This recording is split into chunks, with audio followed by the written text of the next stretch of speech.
Okay, a few days ago I was a victim of a SIM swap attack. For those of you who don't know what that is, it's when someone, in my case a hacker, calls into your phone provider, which you can see mine is AT&T. They act like they're you. They verify or not verify some information, either one. Depends on which customer service rep they talk to. Anyway, they end up getting a SIM card, and your phone number ends up being on their phone.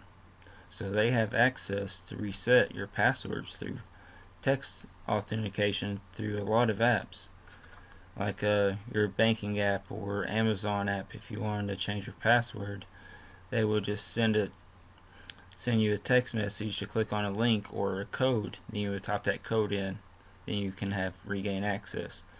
So this is what the hacker did, and gained access to a few apps on my phone and cleaned my bank account dry. And there was another app I had money on, and they took all that money as well. And here, and AT&T is admitting fault, but they did not offer a solution. And here is the phone conversation with the AT&T manager and the fraud department manager. Okay, Richard, I already have a manager available. Okay. Okay. Just give me a few seconds. Sure. And this is a letter from the fraud department saying that they were at fault. Pandora may require compatible smart home device, app, and service. Cloud DVR recordings expire after 90 days. Google is a trademark of Google LLC.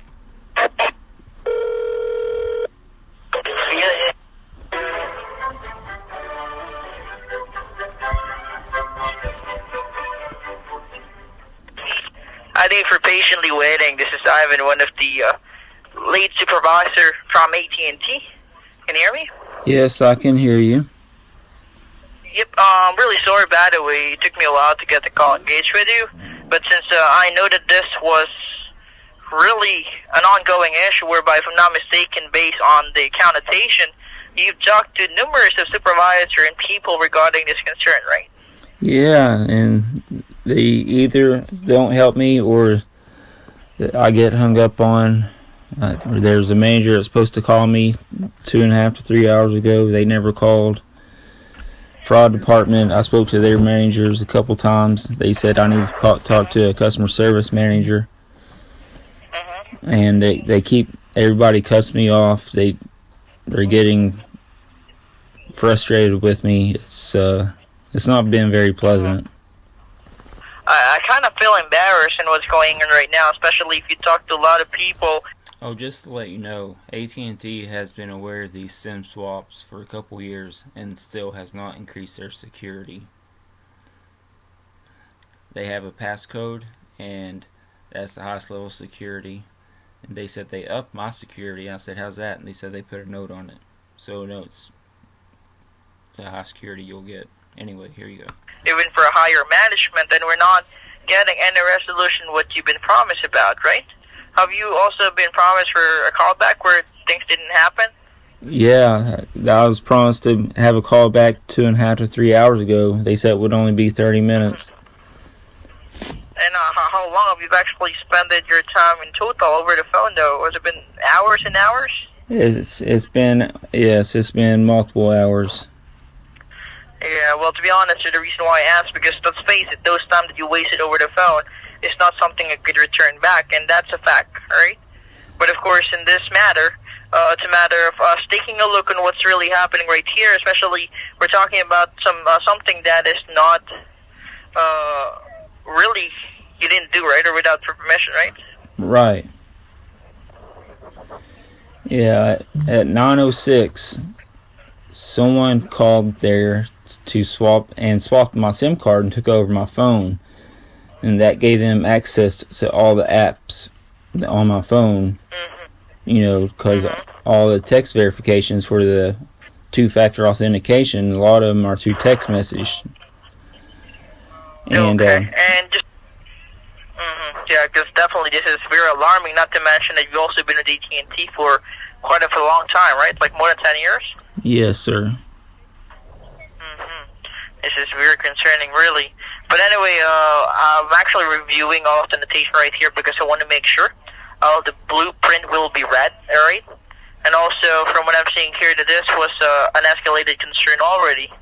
Because we're talking about like 4,000 amount that has been involved, right? Yes, sir.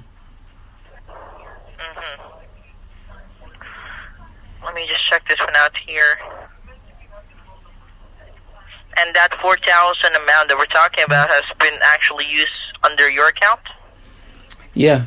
They took it from my bank, and they bought Bitcoin with it, and they got access to all like my other accounts that money was in, and they just wiped me completely out. It was about $3,500 to $4,000 in that range. Using your AT&T account. Yeah. Okay, alright.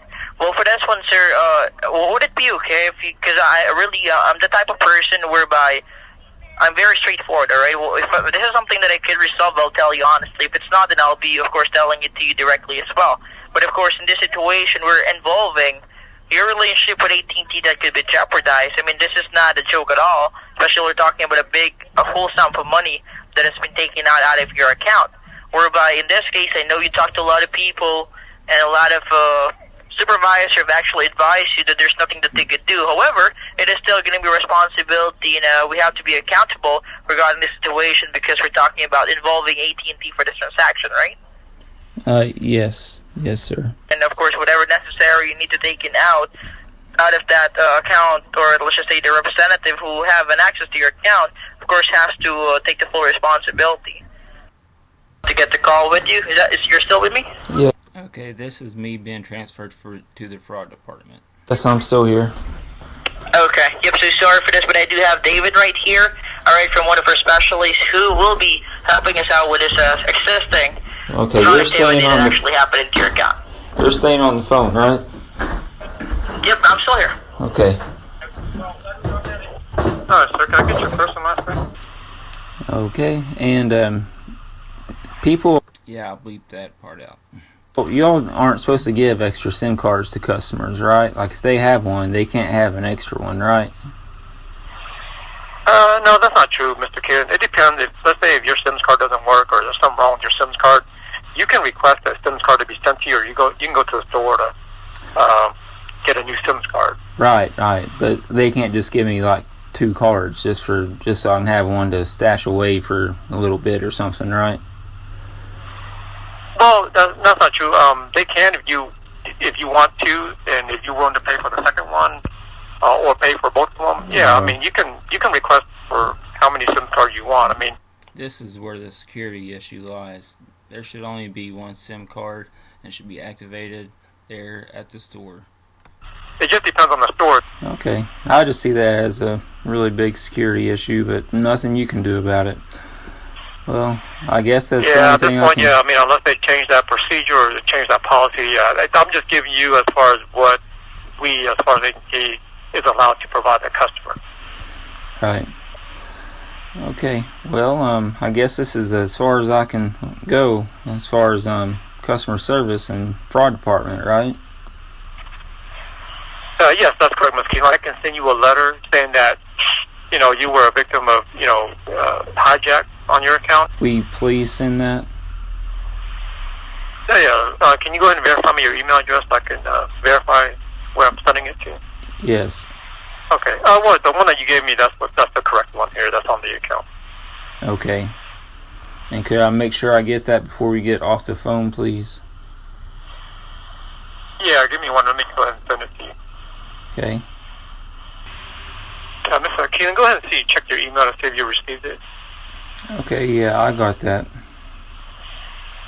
Okay.